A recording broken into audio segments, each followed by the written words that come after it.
این فلک داد از جفایت در چه حالم کردی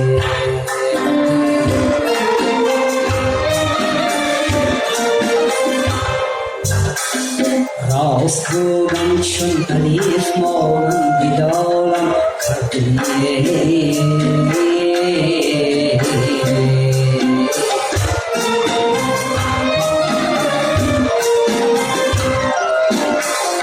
آخری گردم زدی سنگی مرا بر سرم زیر پای بیشورم آین حالم کردی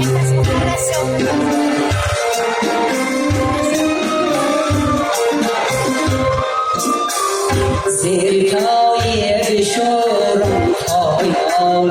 کردی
در هوای مشتاقی تورم هرمی زمان تاقی گردم مرا تو از سال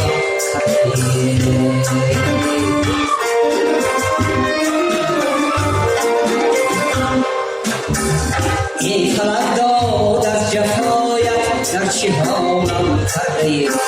راست چون علیف مانم دیدارم کرده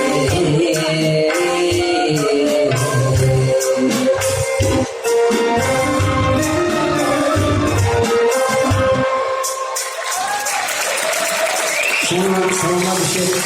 خدمات نوری دیگه شو استاد جان مقصود گذارید استاد جان خوش آمدن سلامت باشید استادانی که در اینجا اشتراک دارن همشون خوش آمدن مادران خواهران